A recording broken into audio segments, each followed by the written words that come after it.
Alors, le truc, c'est qu'il faut essayer de comprendre aussi que l'employeur, s'il recrute, c'est pas parce qu'il a un bureau vide. Donc, on a parlé de 2 ingrédients pour l'instant.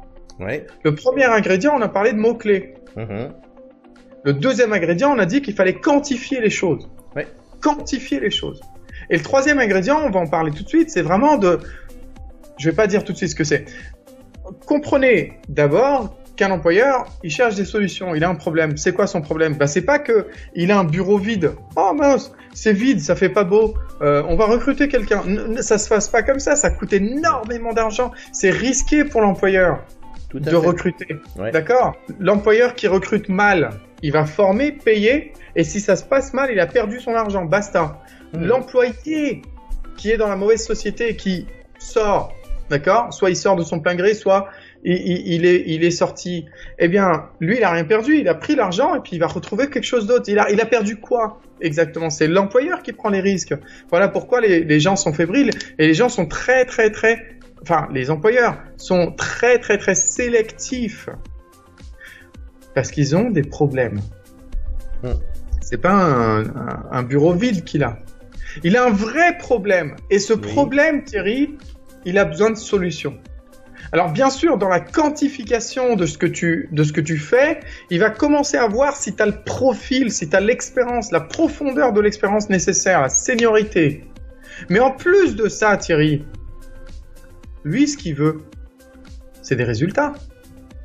Il cherche pas des gens qui font. Donc tu vois, le CV qu'on a vu, c'était juste une personne qui faisait. Mais toi et moi, on peut faire 2 choses qui sont les mêmes. On peut se dire, tous les deux, on est programmeur informatique, d'accord? Ouais. On a le même poste, d'accord? Sauf que toi, t'es capable de faire 10 lignes de code par jour, et moi, je suis capable de faire 50 lignes de code par jour. D'accord?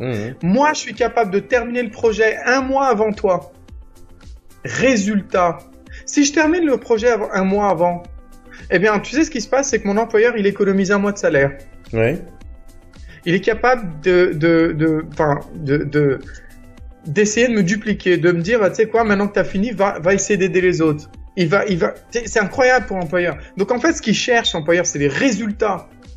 Et le meilleur indicateur de résultats futurs, parce que tu sais pas comment les gens, ils vont performer, tu sais, dans le futur. Le meilleur indicateur de résultats futurs, c'est les résultats passés. Oui. C'est ça le meilleur indicateur de résultats futurs. C'est les résultats passés. Si je devais monter une équipe de foot et que, je sais pas, Ronaldo ou je sais pas qui, basé, pas parce qu'il est connu, mais c'est juste basé sur ses performances passées, je prends dans mon équipe. Oui, bon, il voudra pas, peut-être. Ouais, il voudra pas. Mais tu comprends, c'est que c'est pas parce que t'es connu ou quoi. Non, t'es connu parce que t'as des résultats. Et c'est par rapport aux résultats. C'est pour ça que les clubs, ils achètent des joueurs à des sommes faramineuses. Ouais. Par rapport à leurs résultats. C'est comme ça qu'ils vendent ça à leurs investisseurs. Ils disent, on va acheter un tel à tant de millions. Allez-y les gars, déboursez tant de millions, c'est les investisseurs ça. C'est pas les coffres forts du club, hein. C'est les investisseurs ou alors des banques, etc. C'est parce que regardez l'investissement. Il va y avoir un retour sur investissement. On va remplir les stades, on va vendre plus de tickets, etc. Tu comprends ce que je veux dire? C'est les résultats passés qui déterminent une indication, du moins qui donnent une indication des résultats futurs. Et donc souvent les CV n'ont pas de résultats. Niet. Aucun résultat, c'est-à-dire tu es gestionnaire de paye, mais t'as pas de résultat. En gros, il n'y a aucune différence entre toi et quelqu'un d'autre. Tu es programmeur informatique, mais t'as aucun résultat. Par contre, Hamza, il arrive et il dit capable de faire blablabla lignes par jour, et il dit j'ai terminé des projets 1 mois avant la date prévue. Oui, alors surtout dans l'informatique, c'est rare.